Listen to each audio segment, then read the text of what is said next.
तस्वीर। भूमिका। शहर के कोने में स्थित एक पुरानी हवेली, जिसे लोग रायगढ़ हाउस के नाम से जानते थे, वर्षों से वीरान पड़ी थी। कोई भी वहां ज्यादा देर तक नहीं ठहरता था। अजीबोगरीब घटनाएं और रहस्यमयी कहानियां इस हवेली से जुड़ी थीं। अर्जुन, एक उत्साही पत्रकार, इन रहस्यों को उजागर करने के लिए वहां पहुंचा। उसके पास एक कैमरा, एक टॉर्च और एक डायरी थी, जिसमें वह अपनी खोज के नोट्स लिखता था। प्रारंभन रात का समय था। अर्जुन ने हवेली के अंदर कदम रखा। पुराने लकड़ी के फर्श पर उसके कदमों की आहट गूंज उठी।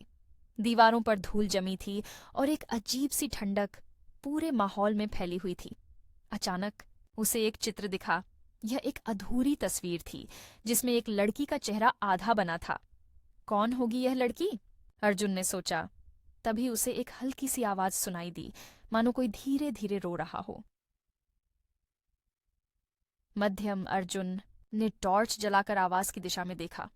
एक कमरा हल्की रोशनी में जगमगा रहा था, मानो वहां कोई मौजूद हो। उसने हिम्मत जुटाई और धीरे धीरे दरवाजे की ओर बढ़ा। जैसे ही उसने दरवाजा खोला, एक ठंडी हवा के झोंके ने उसे पीछे धकेल दिया। कमरे के अंदर एक पुरानी लकड़ी की मेज पर वही अधूरी तस्वीर रखी थी। अर्जुन ने तस्वीर को गौर से देखा। तभी एक आवाज आई, ये तस्वीर अधूरी है क्योंकि मेरी कहानी अधूरी रह गई।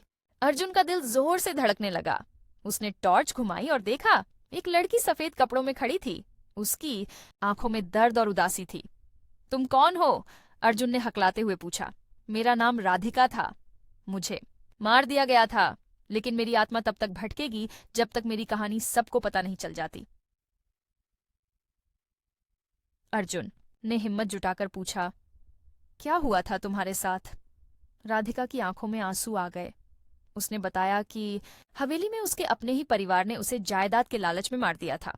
उसकी आत्मा तब तक मुक्त नहीं होगी जब तक दुनिया को उसकी सच्चाई नहीं पता चल जाती। शिखर क्लाइमैक्स। अर्जुन ने तय किया कि वह राधिका की कहानी दुनिया को बताएगा। उसने अपने कैमरे से हवेली के अंदर की तस्वीरें लीं और अखबार में एक विस्तृत लेख लिखा। उसकी रिपोर्ट पूरे शहर में चर्चा का विषय बन गई। पुलिस ने पुरानी फाइलें खोली और जांच शुरू की। अर्जुन जब दोबारा हवेली में गया तो उसने देखा कि अधूरी तस्वीर अब पूरी हो चुकी थी। राधिका की आत्मा मुक्त हो चुकी थी। चीना समाप्ति माह। अर्जुन ने एक गहरी सांस ली। उसे महसूस हुआ कि उसने न केवल एक कहानी उजागर की, बल्कि एक आत्मा को भी शांति दिलाई। हवेली अब भी पुरानी थी, लेकिन अब वहां उजागर की, बल्कि एक आत्मा को भी शांति दिलाई। हवेली अब भी पुरानी थी, लेकिन अब वहां कोई अजीब घटनाएं नहीं होती थीं।